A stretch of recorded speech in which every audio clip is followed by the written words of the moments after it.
Amen, amen. Thanks to our Nigerian crew, our Nigerian partners for always blessing us every Sunday with just passionate worship from the heart. And it's just a blessing to be able to connect all over the globe. So while the COVID-19 is not really a great thing, but there's always those little bright spots and the things that that happen. And so, all things work together. So we are grateful for that. So we welcome everyone here.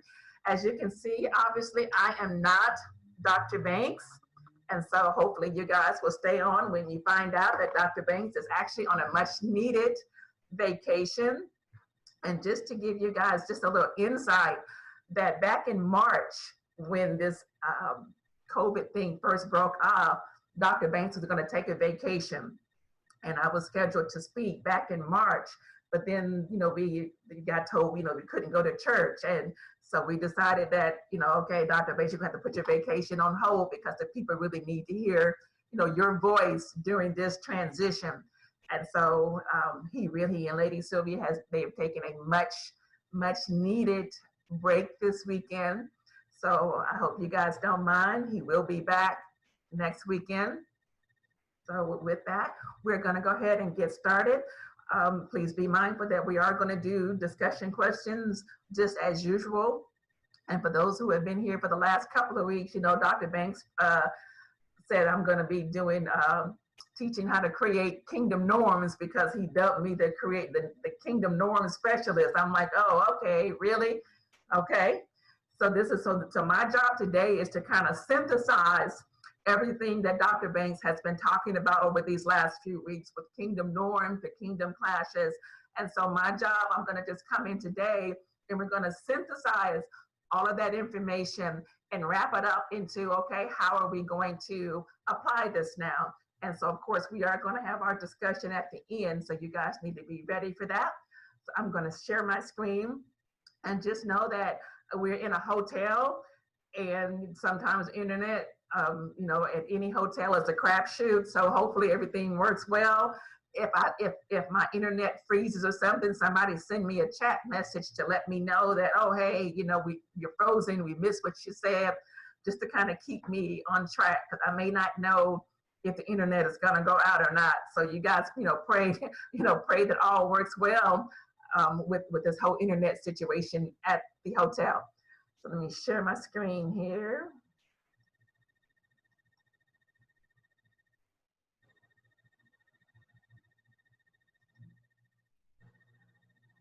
Hopefully everyone can see that there. I'm going to put this up to the top there. So we welcome you to the Empowerment Embassy, the Empowerment Embassy. Please remember that we do have an Empowerment Embassy Facebook group. The video is now live. So you guys, if you want, you can start your watch party from there to invite your friends in your circles to join us on this watch party here. So you can go head over there to the Empowerment Embassy group. If you are not yet a part of the Empowerment Embassy group, you can head over there today, and later on today, I'll make sure to add you so that next week you'll be able to share your screen with your friends. Once again, I remind you that we do online giving. You guys can you can mail your payment in, you can give by Givelify, you can go to our website at theempowermentembassy.com and just click the donate button. You can mail it into our P.O. box, you can do PayPal, but please make sure that you are giving according to your heart. Like I said, even though we don't have the overhead or rentals, which is a great thing because now we have more money at our disposal and to participate in more giving opportunities. Dr. Banks shares with us each week the things that we are giving to, and we are actually looking at more opportunity to support more ministries. So those opportunities have come to us, and so we still need you guys to partner with us in that, because as empowerment gives, it's also you giving too. So our blessing, our ministry is, because we're partners, is your ministry too. So we're going to go ahead and get started here. For the last several weeks, we've been talking about creating kingdom norms. Dr. Banks says we're talking about kingdom norms, and then the last couple of weeks we've talked about kingdom clashes. And so we're going to stay on this topic of creating kingdom norms. So let's go back and do a review as to what is normal. What is normal? What is normal? So remember, we said norms were beliefs that were made into a standard by a group of people. The standard is being infused into the culture and affects how people think, talk, and behave. And now we say kingdom norms are beliefs that are laws and principles developed by the king, which originated from his kingdom. And these are infiltrated into the culture, and that will affect how people think, talk, and behave. So I need you guys to make sure to keep these ideals before you as we're going along, because we are going to be bringing this into the discussion at the end. And so today's discussion topic is going to be what I'm calling ambassador's choice. After you guys listen to the teaching, at the end, you guys are going to decide which one of these areas we are going to talk about. So it's going to be a total surprise to all of us what we're going to talk about, because you guys are going to get to choose based upon everything that we discussed today. So we're going to be discussing kingdom norms and kingdom clashes in one of these three areas that Dr. Banks mentioned last couple of weeks: race, religion, or relationships. And relationships can be home, family, marriage. For me, relationships covers everything. And that's not just marriage, it's not just intimate relationships, but just relationships in general. And so keep this in the forefront of your mind as you're taking your notes, that we're going to apply the things that we're talking about today to one of these three areas as we go into our discussion point. And if at any time you guys have a question, you're gonna have to raise your hand, but I'm not gonna be able to see everybody, but you can maybe send a chat if I'm talking too fast or anything like that. Just tell me to slow down. Those who have been in real situations with me know I can go kind of fast. If I move the screen ahead too far forward, just send me a text or unmute yourself and say, hey, Lady Laura, slow down. So we talk about creating kingdom norms. And for me, I want to just talk about the word creating versus reestablishing kingdom norms. And I think really what I want to say is we're not really creating kingdom norms, but we're reestablishing norms back to the original design for the kingdom. And so the language I'm going to use today is going to be more so of reestablishing kingdom norms versus creating, because God already created those norms. And so as I was preparing the lesson, I'm like, oh, this is already established, and we need to get to getting things back to their original design. And I'm going to use Nehemiah as our case study today on how do we go about reestablishing kingdom norms. And hopefully most of us are familiar with the book of Nehemiah and what he did. And I'm not going to be doing the whole book line by line, but we're going to be showing Nehemiah and how he set the example on how we today can go about reestablishing those kingdom norms. So let's talk about Nehemiah 1 and 2 and 1 and 3. So for those who know the book of Nehemiah, he was a son of Israel, and they had been taken into captivity, and he was now serving the king someplace else.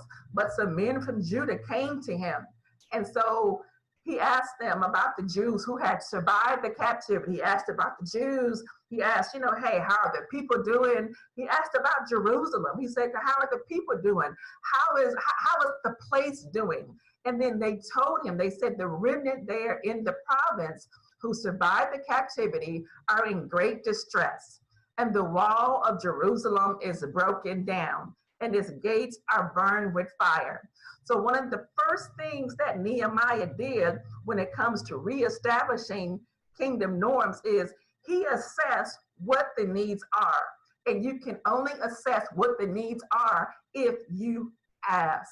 You need to be intentional about wanting to know what's going on. When we're talking about race, relationships, or religion, don't just assume you know what's happening. Don't just assume you know what the people need. Don't just assume that you know, because when you assume that you know what's going on without making an intentional effort to really get in there and say, hey, what's happening? What's going on with you? What's going on with this situation? Then you end up coming up with these quote unquote solutions that don't really address the issue at hand. And here's a prime example of what we're dealing with today when people aren't really attentive or intentional about talking to the people who are truly in need. And they start making up stuff. Well, I think this will make you feel better. In the news lately, when we talk about race, who asked for this stuff? When we talk about assessing the people's needs, we have all this racial tension going on here in the United States. And some people got together in some boardroom and say, hey, this is going to help. We can change the packages on the labels. The group Lady Antebellum, which most of us don't even listen to them. Oh, we're going to change our names to make you, I said most of us, Corey, that we're going to change our names and that's going to make everybody feel better. Or, hey, we're going to do the Black national anthem at the NFL and that's going to make everything better. And my first question was, who did you talk to say that this is what the nation really needed? This was really going to address the issue of the situation. And so for me, this was just indicated that you really didn't talk to anybody. You really weren't intentional about sitting down with the people you are trying to help and say, hey, what would really be helpful to you? And so this is what you get when you don't take the time to really be intentional about addressing the needs of the area for which you are trying to help. So one of the first things that you need to do when reestablishing kingdom norms in any particular area, ask what is needed. Don't assume, definitely you pray about it, but it's really great to talk to the people or the group who you intended on helping, or you're going to come up with these solutions or strategies that people are saying, that's nice, but I wasn't concerned about Aunt Jemima. I wasn't concerned about rice. I don't even listen to the Lady Antebellum, And so assess the needs. The next thing we need to deal with is once you assess the needs, then you need to ask yourself, okay, this is what the people need. This is what's going on in this particular situation. And then you need to figure out, okay, what was the original design? What is supposed to be happening? What is it supposed to look like? And once again, we always go back to the book of Genesis. That's where our original design started. And so you ask, okay, is this particular thing serving the purpose? What is the purpose? We're talking about race, religion, and relationships. We're focusing on those three today. What is the purpose of race? And we know that really we're all one human race. And so when we say race, we're really talking about our skin color, our cultural identity, because we're all human, one human race. And really when we talk about skin color from a genetic side, some of us know biologically, our skin color has more to do with where we lived in relation to the equator. Darker skin needed to have more protection. So, the purpose of our skin color, wasn't for racial tension or to divide us. It was to protect us. That was the original purpose of having the different skin tones. And I don't want to get into genetics and things like that, but it certainly wasn't for what we're using race for now, what we're using our colors for now, this division, definitely. So anytime you look at a situation and things are off kilter, you need to ask, what was the original purpose for this thing? And is it serving that purpose. In Genesis 1:26, God said, what? Let us make man in our image and our likeness. And the overall purpose for us as man in anything was to have rule over those things that God created, not people, but over God's creation. And what is the purpose of this thing?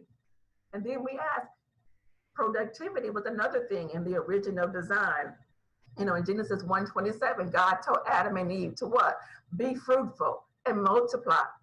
So there has to be an element of productivity in anything that we're trying to address, anything that we're trying to change. You have to ask, is this thing being productive? Because that's God's original intent for anything he created, was it's going to have purpose and it's going to have some type of productivity according to what? Its purpose. The third thing you need to ask is what is the provision in this thing? Because remember, Genesis 1:29, God told Adam and Eve, I had created everything for you. I put you in the garden. You have everything. Every tree that you have is for your provision. Everything that you need here is in this garden. The rivers that ran through it, all the trees that grew, everything was for provision. And so when you're looking at a situation, you have to ask, okay, what's the purpose of it? Is it being productive? Is it doing what it's supposed to according to God's original design of provision? And then you have partnership. In Genesis 2:18 and through 25, that's when God created the woman. It says, it's not good for man to be alone. And so he created the woman. So what? That she could be a helpmeet to him. He says, for this reason, a man will leave his mother and father and cleave into his wife, and they become what? One. And so in God's original design, everyone should be working together. There should be some type of unity. When we're talking about race, we're looking at that. It's not serving that purpose of partnership right now. There's so much disunity and dissension. When we look at religion, is there a lot of partnership going on the way that God would like it? We're talking about religion or ministry. There's some dysfunction there. Definitely in relationships, there needs to be some partnership. Somebody's chatting me. Am I going too fast? Let me see. Am I going too fast? Slow down a little. Okay. Yep. See, I told you. Thank you. Okay, I'm going to slow down. I'm going to slow down. I get so excited. So once again, we talk about original design and reestablishing kingdom norms. We need to begin to ask these questions. The purpose of the thing, is it being productive? Is there provision happening?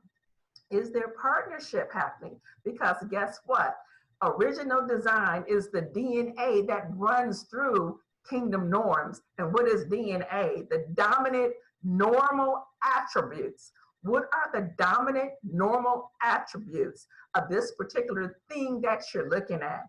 Those dominant normal attributes: purpose, productivity, provision, partnership.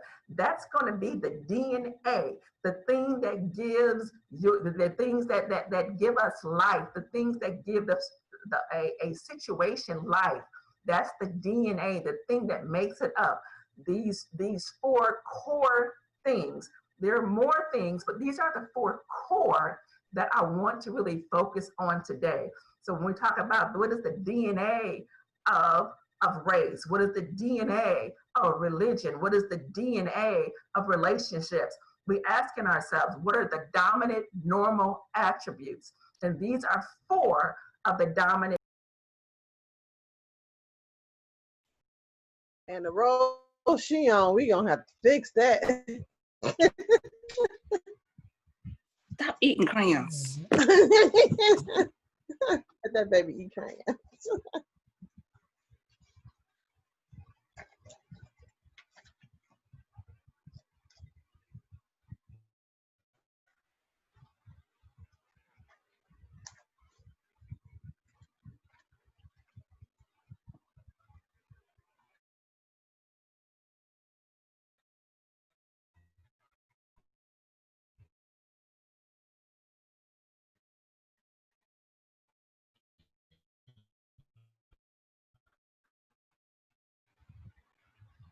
Technically, we can get this resolved.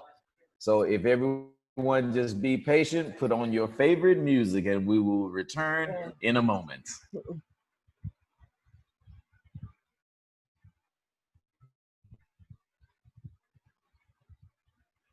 You can sing us the old hymn, Dad.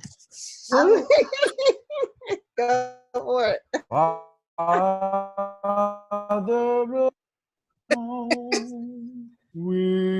Can you guys hear me? About it. Can That's you guys okay? hear me? Yes. She might need to come down there where you are, Chief. No, we're Yeah. good. Let me see something here.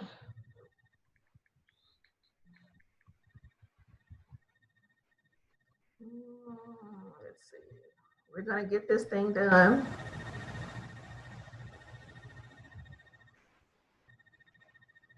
We can hear you. Oh, I'm good now. Yes. Okay. I'm good now. You guys can hear me?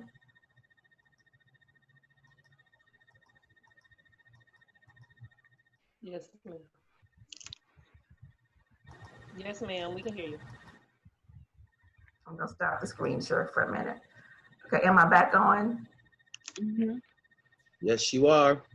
Okay. I don't know if it's still, okay, so it's still recording. Okay, we are going to share this screen again. And we are going to try to get this thing done. No problem. Yeah, we're good. The internet can't keep up with you, sis. All right. We're good. With the whole DNA thing, I took a screenshot of that. Mm-hmm. Trying to go back to my original screen. And it's not letting me go back. Oh, here we go.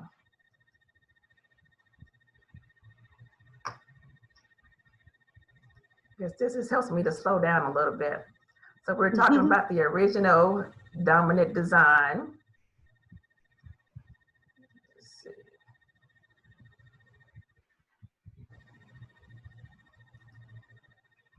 All right, you guys see that? Yes. Okay.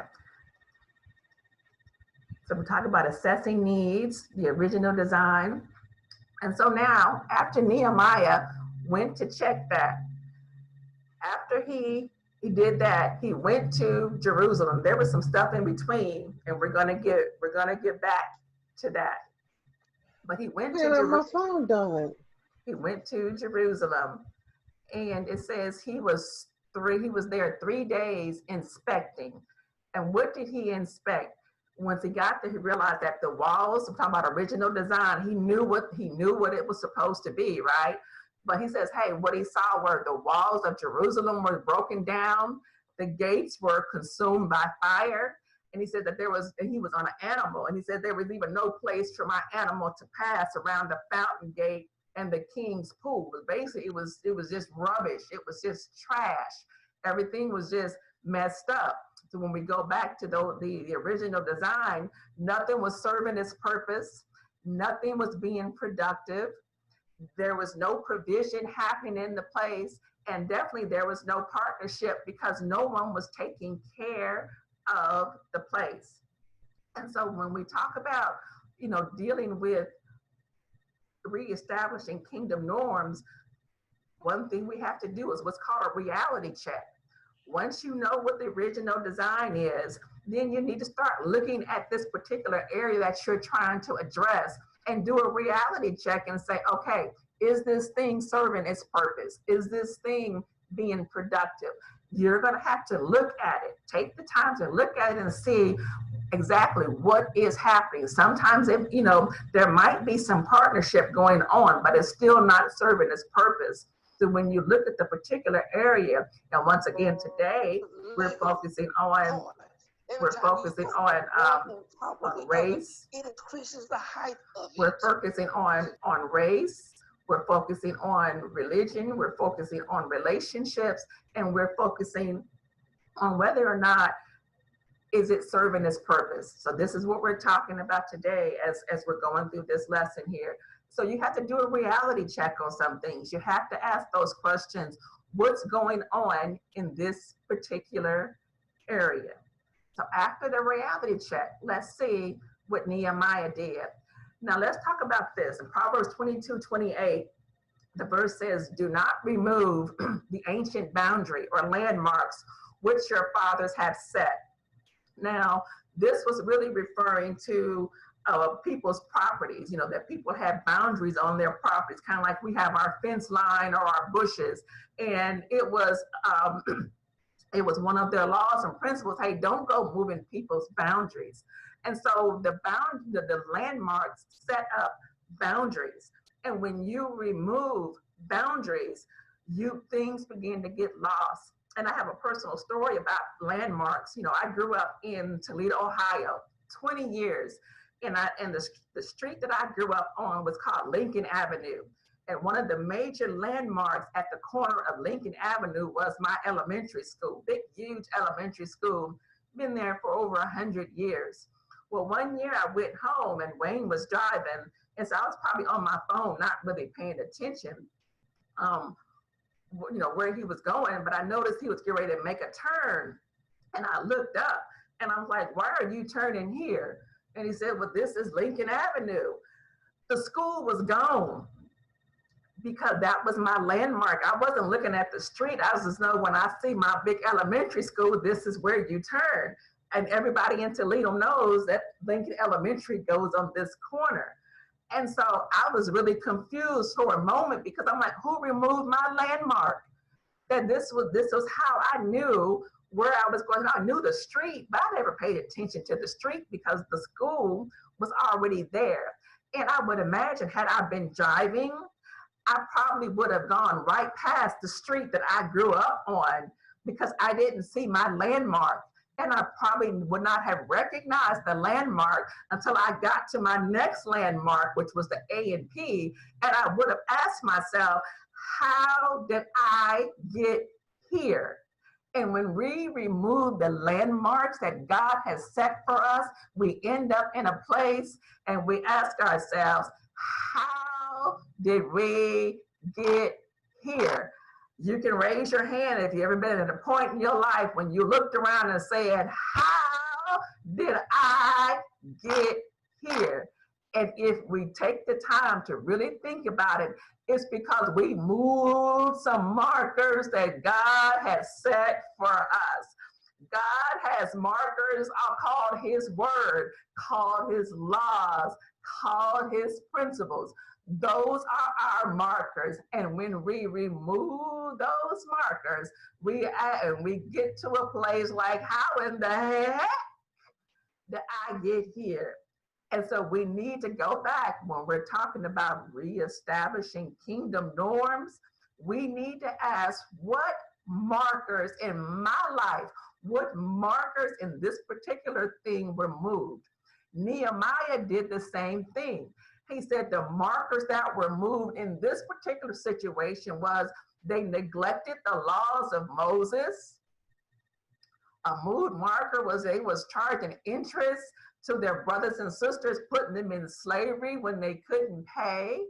Another moved marker was they abandoned the Levites and the tithes.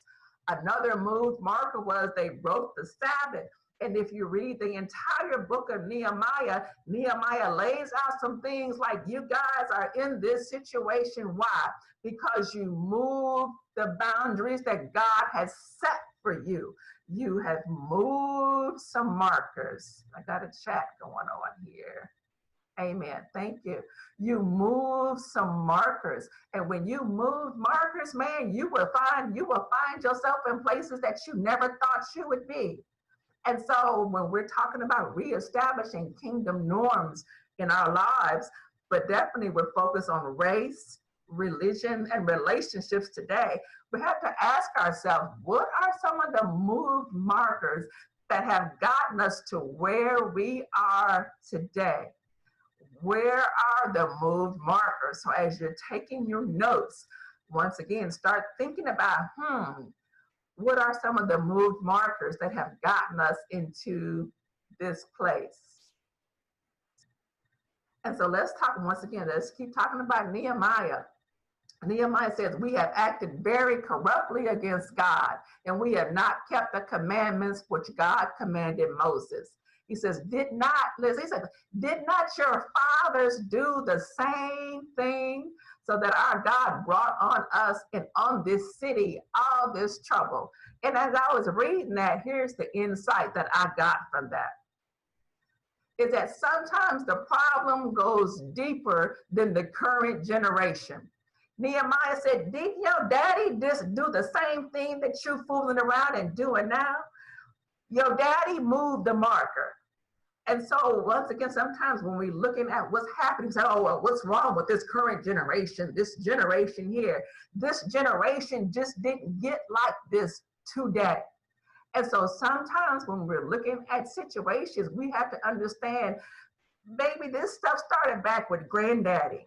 You know, Lady Vanessa, I was thinking about you, and you're talking about your program that you want to do for the young girls, right? And I thought about, you know, man, some of those markers were moved a long time ago. You got the 14-year-old daughter, the 45-year-old or the 40-year-old grandmother, and the 55-year-old grandmama all going to the same club. You know, and so, you know, your program, you may have to say, okay, you know, I got this 14-year-old girl here, but what do we do about the mama? What do we do about the grandmama? Grandmama moved those markers, and the 14-year-old girl, you sending her back to places where the markers have been moved. And so when you're talking about, you know, God, what do you need me to do? You're going to have to ask for some insight. Well, man, what about mama and grandmama? Because this 14-year-old girl didn't just get like this. And so this, you know, like Nehemiah said, your daddies did the same thing. Your daddy's daddy did the same thing. And this is why we are here. Somebody moved some markers, man. And we've got to figure out when and where did those markers get moved. And so this is where we need to focus on correcting the people versus creating more programs. We need to deal with the person. One of the first things we do sometimes when we get in groups, we can create a program for this, a program for that. We got so many programs that you know, they're not even full yet. And the first thing that we want to do is we want to create a program when we really need to say, how do I deal with the person? And once I figure out how to deal with the person, you might find they don't even need a program. What they need is some love. What they need is some correction. What they need is some discipline. What they need is some accountability. You don't need a program for that. You need to deal with the person, the individual. We rarely need more government programs. What we need are people programmed to govern themselves according to principles. And that's when we deal with, baby, you move this marker here. This marker was moved here. This marker was moved here. And so don't always come up with, well, we can create this program. We can create this program. A program might not be needed. We need government. We need self-government. And so when you're dealing with situations and reestablishing kingdom norms, where were the markers moved? We know what the original design was. So what happened? That's when you deal with the moved markers. So let's say we're dealing with Nehemiah here. He's our case study. And, you know, Nehemiah broke it down. And so in the beginning, in the earlier chapters of Nehemiah, this is another key to reestablishing kingdom norms. In the beginning, when Nehemiah asked the people from Judah, hey, what's going on? And they told him, man, it's a mess back there. You know, it's a mess. It grieved Nehemiah. And Nehemiah, he was a servant of the king, and he was, you know, kind of, his face was kind of sad. And the king asked him, Nehemiah, what was wrong? And Nehemiah told the king, well, you know, my people are in a mess. And the king said to him, what would you request? So what did Nehemiah do? Says, I prayed to the God of heaven, send me. And then he told the king, Nehemiah had already prayed and already knew in his heart what he wanted to do. And he asked the king, he said, send me to Judah, to the city of my father's tombs, that once again, point to yourself, that I may rebuild it. He didn't say, let me gather a committee, let me do a brainstorming team, let me, schedule a Zoom session with 15 of my closest friends. He said, send me that I may rebuild. And then he says, so what? I came to Jerusalem. I arose in the night. I and only a few men with me. Look at this next thing. He says, I didn't tell anybody what God was putting in my mind to do. The officials didn't know. The Jews didn't know. The priests didn't know. The rest of the people just said, I didn't tell nobody but a few people. And then he said to them this, and then this is after Nehemiah put in the front work, after he took it upon himself to figure out, okay, God, what would you have me to do? That's when he got the people together and says, you see the situation that we're in. And then he recounted to them, Jerusalem is desolate, the gates are burned. And then that's when he said, okay, look, I have this plan. God has given me this plan. Now I need you to come help me so that we would no longer be a reproach. And then he told them how God had been favorable to him and about the king's words. And then they said, let us arise and build. And then the people got with him. Here's the thing, y'all. You've got to nominate yourself first. When we talk about dealing with reestablishing kingdom norms, a lot of times the first word that comes out of our mouth is, well, what we can do is what we can do. And yes, there is a time for we, but let me tell you something. Oftentimes we want to gather a group of people and we don't have a clue what it is that we need to do. That's not how Nehemiah did. Nehemiah prayed. He got his instructions from heaven. And then he said, okay, this is what God has given me to do. And once he figured out, then that's when he got a few people together. Because I'm telling you, the one thing that bugs me the most is somebody want to call a group meeting, a city meeting, and I get there and they say, okay, who has any ideas? I'm like, man, I came because I thought you had an idea. I could have sat at home by myself and came up with an idea. And so for me, that bothers me when a person just wants to be the leader of something, but they have no clue as to what they're supposed to be doing. And so they say, well, I thought what we can do. And what Nehemiah said is, no, it's a self-solution. It's a self-solution. It starts with you. When we talk about reestablishing kingdom norms, remember, it starts with you. Ask yourself, what can I do? Pray for wisdom and revelation about your part before you go trying to gather a group of people together to sit around a table. Ask God, what is it that you would have me to do? Then this is the word I made up. I sure did. It's called prayer-peration. After you prayed about it, God will give you a plan. That's called prayer-peration. That when you are truly passionate about this particular area and you ask God first, what can I do before I involve people? That's called preparation. God will give you a plan, just like he gave Nehemiah. He told Nehemiah what to do. And then that's how Nehemiah could go to the king and say, hey, send me. Sometimes it's good to have silence and solitude before speaking out. Sometimes we want to flap our gums too much about this, and this, and then things look so shabby. And when they fall apart, now people are looking at you like you crazy. Am I frozen again? We're good. And then you select the right ground crew. Select the right people. You cannot have everyone on your team. Am I frozen? Am I good? I don't see nobody moving. I think I'm frozen again. You're good. Good. I'm good? Okay, thank you. You guys were frozen to me. I don't see anybody's pictures anymore. So Wayne is texting me. So once again, this is the self-solution. This is part of reestablishing kingdom norms. Sometimes we try to invite too many people to the table. We try to invite the wrong people to the table. And Nehemiah said, no, it starts with me. I'm going to go to God first and see what my part is. God is going to give me my part of the plan. I don't have to go telling everybody. And I'm going to ask God, who are the right people? Because he said, he didn't tell it anybody. He only had a few select people with him.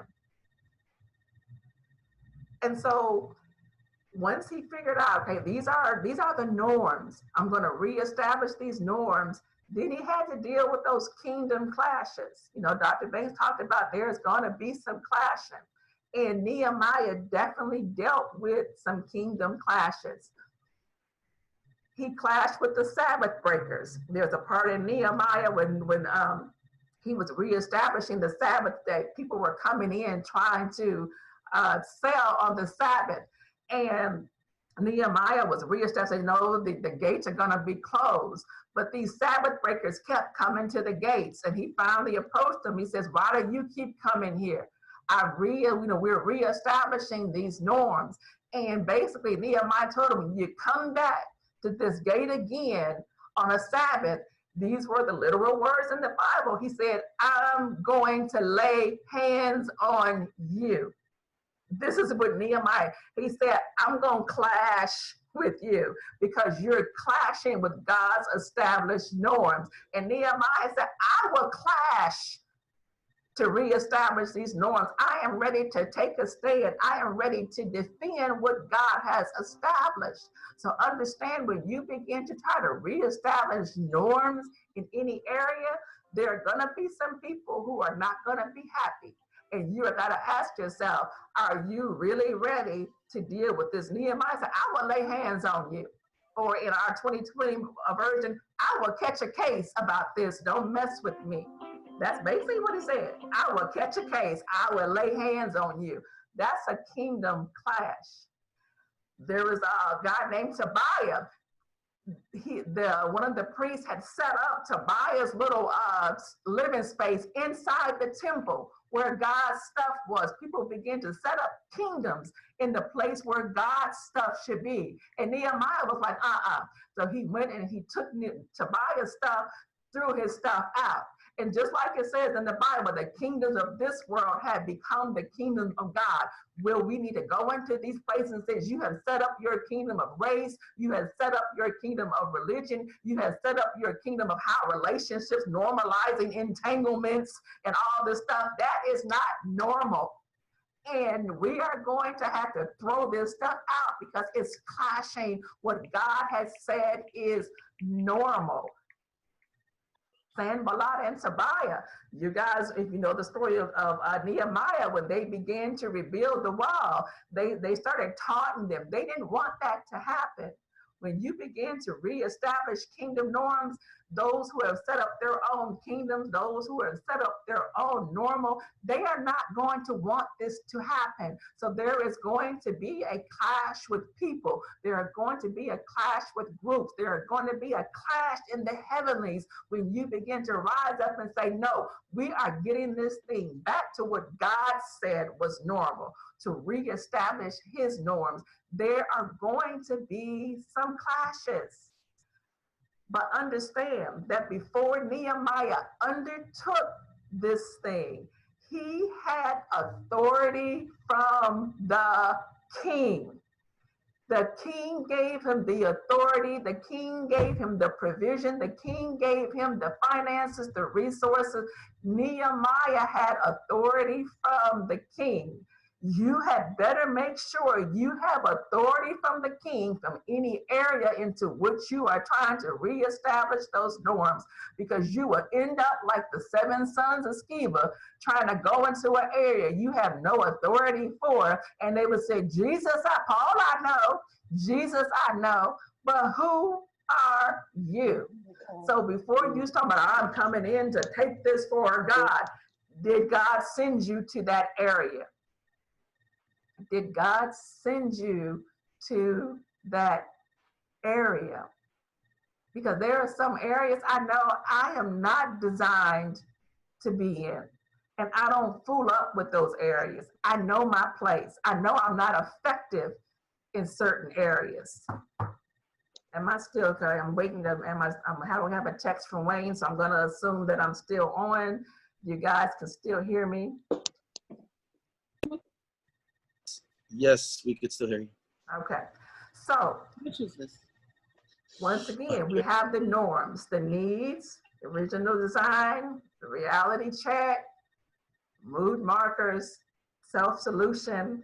We're dealing with kingdom clashes. And so I want you guys to ask you remember this? What are kingdom norms? What is the original design? This is going to be important as you go into your discussions. Kingdom norms are beliefs that are what? Laws and principles developed by the king, which originated from his kingdom, okay? And they affect how people think, talk, and behave. And then we have our original design. Remember, purpose, productivity, provision, and partnership. So let's see how Nehemiah did with this. In Nehemiah 8, 2, and 3, after the wall was built and Nehemiah got some stuff straight, Ezra the priest, he read from the law of God, and all the people were attentive to the book of the law, God's norms, kingdom norms, where the kingdom norms are found. Ezra translated to give a sense, so not only were they attentive, but they understood what those norms were. We have to make sure people understand what kingdom norms are. And then once they heard that, the sons of Israel fasted and they confessed their sins and worshiped the Lord their God. I would say that he had a profound effect on how people would think, talk, and behave. Then the people rejoiced that the joy of Jerusalem was heard from afar. You know, in Proverbs to tell us when it goes well with the righteous, what happens? The city rejoices. I think that that was really an affectation of how people think, how they talk, how they believe. And then men were appointed over the chambers for the stores, the contributions, the first fruit, the tithes, and they gave the portions required by law for the priests and the Levites. For Judah rejoiced over the priests and the Levites who served. Once again, we go back into purpose. We go back into provision. We go back into productivity. All those things were beginning to be reestablished in here because they had stopped giving the tithes to the Levites. They had stopped doing anything. It says, because they performed the worship of their God, what? Together with the singers and the gatekeepers. There's, that partnership was restored, that the priests, the Levites, the singers, the gatekeepers, the people, everybody began working together as it was originally designed. And then at the end, Nehemiah says, remember me, oh my God, for good. And so when we look at Nehemiah as a case study, ladies and gentlemen of the jury, I'm going to rest my case and say Nehemiah accomplished the mission he was sent out to do, to reestablish the kingdom norms in Judah. He understood the need. He understood the original design. He did a reality check. He dealt with the move markers, got everything back in place. But most importantly, he realized that I need to ask God, what is my part in all this? I need to understand my part. And so once, if you're taking notes, make sure you write this down for norms because you're going to need that for the discussion. So now, today's discussion topic, I told you guys are going to pick, right? Well, how are we going to do that, Laura? I'm going to do a poll. You guys are going to see a poll pop up and you guys are going to vote. which ones you want to discuss. So you guys ready? Can you guys see that poll there? You guys tell me what you want to discuss. Pick your answer.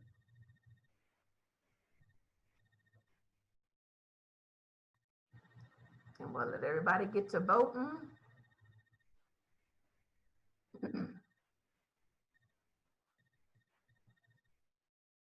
We only had 9 people voting so far. We got 10 people out of 21.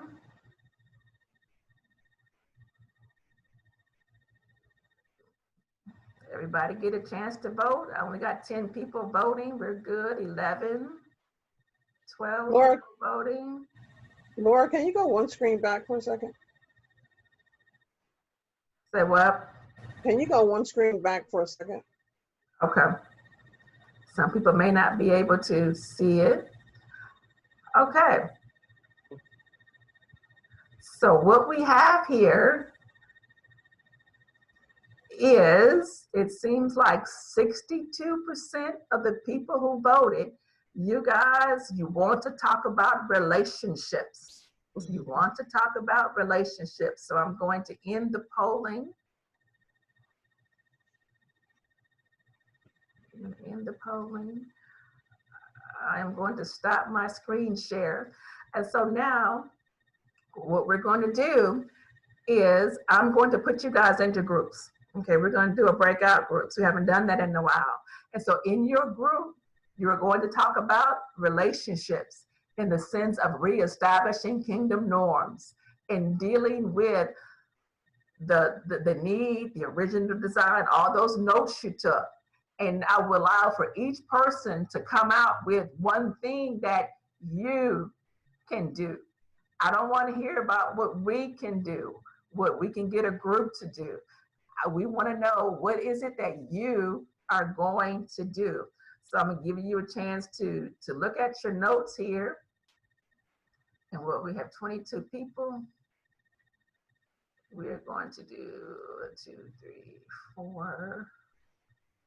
Let's do 5 rooms. Okay. So I'm going to assign the rooms here. Breakout room 2, breakout room 3. Where's one here? Breakout room 4, the Daniels. And then, let's see.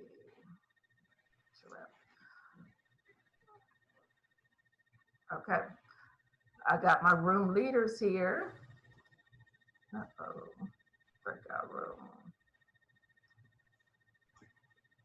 There we go.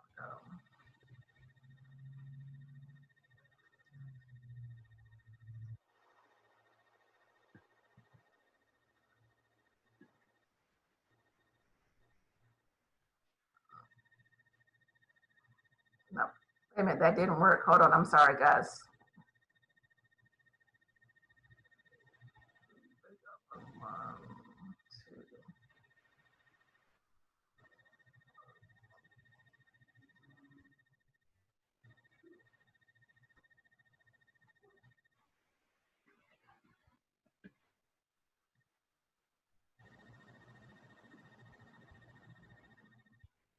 Some of you guys have been moved to rooms.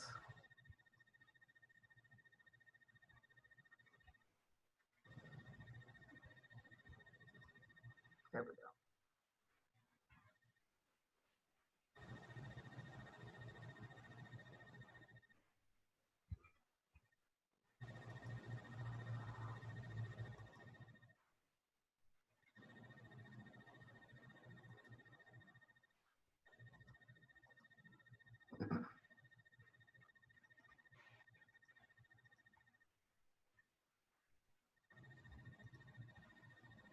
Okay. You guys should see your invites to the rooms now.